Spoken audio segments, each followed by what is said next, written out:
老陈都胸怀，老陈能打得来不？外国人哪有钱，他自然开车了，他自然坐飞机了，他坐飞机了。不喝了哈，不喝了。我社会这边就拿来2个月跟他去。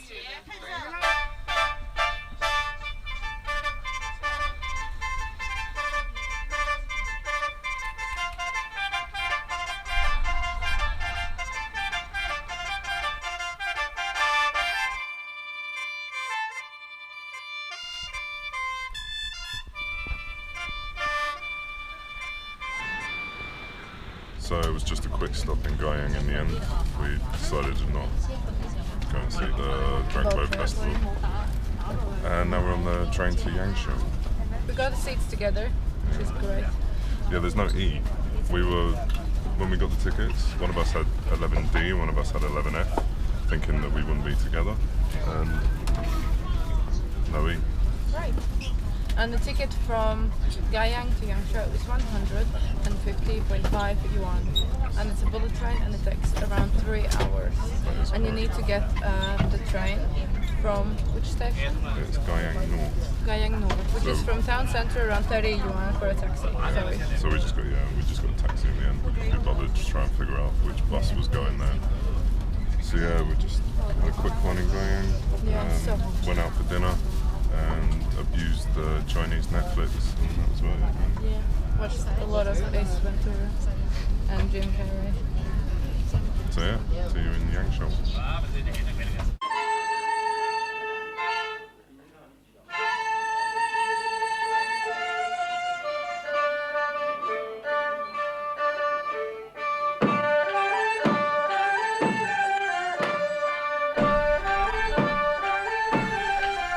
So now we're in Yangshuo. It was about 3 hours by bullet train from Guyang, and as soon as we got off, the humidity hits you. So this is the furthest south we've been so far, and it really feels like it. You can probably see the sweat on my face. And also the Karst mountains that this place is obviously well known for, everywhere, surrounding the station straight away. There's one there. And yeah, walked out the station, bought our tickets out of here for Sunday, and then we got on the bus, the coach that takes you into Yangshuo proper, because it's like 25 kilometers outside. Costs 20 yuan, and then it drops you off at the south end of the town. And we're staying in a hotel that's sort of on the west, but in a village outside. So when we go off the bus, it's like 5 kilometers.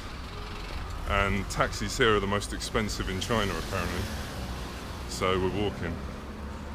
We got on a bus that took us a little bit of the way, but now we're walking down this side road, and it's still another 2 kilometers, I think.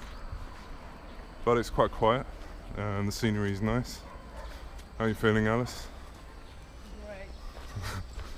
Yeah, hot. Just want to get there, really. And yeah, enjoy Yangshuo. We're here for 3 full days. And it's just going to be chill out in the countryside.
So now we're at Yangshuo train station, and Alice came prepared. Such a tourist. Wow. I do regret buying this hat though. I don't think I was thinking clearly. It's a bit big. It's very huge. I have nowhere to put it. I already put stuff. So did you enjoy yourself? In the Yangshuo? Yes, it was very nice. Very nice to rent some bicycles, cycle around. It was nice view. We even experienced some tropical rain, fall. Yeah, when we woke up yesterday, it was tipping it down, and thunder and lightning, and the thunder was literally shaking the house, and the lightning was lighting up the room. Yeah, I woke up and I thought it's an earthquake. Also, I have managed to get myself ill, from putting air conditioning in our room for 17 degrees, and outside is 30. And you can imagine if it's really cold in the room and it's real hot outside, and we keep going into the balcony outside and then back into the room, my body is like not knowing what to do with itself, so it just got ill. The last few days in China. Yes. Did you enjoy the Yangshuo? I did very much. What was your favourite part? Just the cliche cycling around the countryside, really. It's so beautiful. Yes. It's a must do, really. It can be quite expensive in parts compared to other places. Yes. But if you go into like we were going into the main town for dinner, for instance, where it's like half the price of in the village. So there are ways you can do it cheaper. Yes. And now we're on our way to Nanning. We've got a train in about 40 minutes. Yeah, it's our last stop. We fly out in a couple of days. Yeah, to Thailand for a holiday. A holiday from a holiday. Yes. Oh yeah, see you in Nanning.